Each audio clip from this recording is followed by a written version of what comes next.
D&D ಇನ್ hotel ನಾನು ಬ್ಯಾಂಕಾಕಲ್ಲಿ stay ಆಗಿದ್ದಂಥ ಜಾಗ ಇದು. ಈಗ ರೂಮ್ ಹೇಗಿದೆ ಅಂತ ತೋರಿಸ್ತೀನಿ. ಸೊ ಇದಿರೋದು ಕಾವ್ಸನ್ ರೋಡಲ್ಲಿ, ಬ್ಯಾಂಕಾಕ್ ಕಾವ್ಸನ್ ರೋಡಲ್ಲಿ. ನೋಡಿ, ಎಂಟ್ರಿ ಆದ ತಕ್ಷಣ ರಿಸೆಪ್ಷನ್ ಏರಿಯಾ ಇದೆ. ತುಂಬ ದೊಡ್ಡದಾಗಿ ತುಂಬಾ ಚೆನ್ನಾಗಿದೆ. ಇದು 3 ಸ್ಟಾರ್ ಹೋಟೆಲ್ಲು. ಬಡ್ಜೆಟ್ ಟ್ರಾವೆಲರ್ಸ್ಗೆ ಮತ್ತು ಬ್ಯಾಕ್ ಪ್ಯಾಕರ್ಸ್ಗೆ ಇದು ಒಳ್ಳೆ ಲೊಕೇಶನ್ ರೂಮ್ ಮಾಡೋದಕ್ಕೆ. ಯಾಕೆಂದ್ರೆ ಇದು ಸ್ವಲ್ಪ ಕಡಿಮೆಗೆ ಸಿಗುತ್ತೆ ಬೇರೆ ಕಡೆ ಕಂಪೇರ್ ಮಾಡಿದ್ರೆ. ಸೊ ನಾನಿರೋದು ಇವಾಗ 4th ಫ್ಲೋರಲ್ಲಿ. ಇಲ್ಲಿ ಒಟ್ಟು 7 ಫ್ಲೋರ್ಸ್ ಇದೆ. ನೋಡಿ, ಇವಾಗ ನಾನು ರೂಮ್ ಹೇಗಿದೆ ಅಂತ ತೋರಿಸ್ತೀನಿ. ಕೀ ಇಲ್ಲ, ಜಸ್ಟ್ ಕಾರ್ಡ್ ಕೊಟ್ಟಿರ್ತಾರೆ. ಆ ಕಾರ್ಡ್ನ ಟ್ಯಾಪ್ ಮಾಡಿದ್ರೆ ಡೋರ್ ಓಪನ್ ಆಗುತ್ತೆ. ಆ ಕಾರ್ಡ್ನಲ್ಲಿ ಇನ್ಸರ್ಟ್ ಮಾಡಿದ್ರೆ ಸೊ ಆಟೋಮೆಟಿಕ್ ಆಗಿ ಪವರ್ ಬರುತ್ತೆ. ಇಲ್ಲಿ ನೋಡಿ, ಟಿವಿ ಇದೆ, ಡಬಲ್ ಕಾಟ್ ಇದೆ, ಮತ್ತೊಂದು ಟಾಯ್ಲೆಟ್ ಇದೆ, toilet come bathroom with A C ಇದೆ. ಇಲ್ಲಿ ನೋಡಿ, ವೆಸ್ಟರ್ನ್ ಕಮೋಡ್ ಇದೆ, ಸಿಂಕ್ ಇದೆ. ಸೊ ಬಜೆಟ್ ಟ್ರಾವೆಲರ್ಸ್ಗೆ ಇದಕ್ಕಿಂತ ಒಳ್ಳೆ ರೂಮ್ ನಿಮಗೆ ಸಿಗಲ್ಲ ಅಂತ ನಾನು ಅನ್ಕೋತೀನಿ. ಆನ್ಲೈನಲ್ಲಿ ನನಗಿದ್ದು 1900 ರೂಪಾಯಿ ಸಿಕ್ತು, ಇಬ್ರು ಇರ್ಬೋದು. ಇಲ್ಲೊಂದು ಚಿಕ್ಕದು ಫ್ರಿಡ್ಜ್ ಬೇರೆ ಕೊಟ್ಟಿದ್ದಾನೆ, ಮತ್ತೆ ವೈಫೈ ಕೂಡ ಇದೆ ಇಲ್ಲಿ.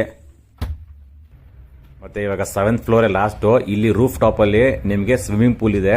ಸ್ವಿಮ್ಮಿಂಗ್ ಪೂಲ್ ಆಕ್ಸೆಸ್ ಫ್ರೀ ಇರುತ್ತೆ. ಇಲ್ಲಿ ಎಕ್ಸ್ಟ್ರಾ ಕಟ್ಟಂಗೇನಿಲ್ಲ. ಸೊ ರೂಮಲ್ಲಿ ಏನು ಮಾಡಿರ್ತಾರೆ ಅಷ್ಟೇನೆ. ಇಲ್ಲಿ ಪಕ್ಕದಲ್ಲಿ ಚಿಕ್ಕದೊಂದು ಬಾರ್ ಕೌಂಟರ್ ಕೂಡ ಇದೆ.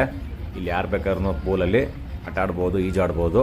ಮತ್ತೆ ಒಳ್ಳೆ ವ್ಯೂ, ಬ್ಯಾಂಕಾಕ್ ಸಿಟಿ ಚೆನ್ನಾಗಿ ವ್ಯೂ ಕಾಣಿಸುತ್ತೆ ನೋಡಿ. ಇವಾಗ ಫಾರಿನ್ನಲ್ಲಿ ಈ ಪ್ರೈಸಲ್ಲಿ ವರ್ತ್ ಅಂತ ಅನ್ಕೋತೀನಿ ನಾನು.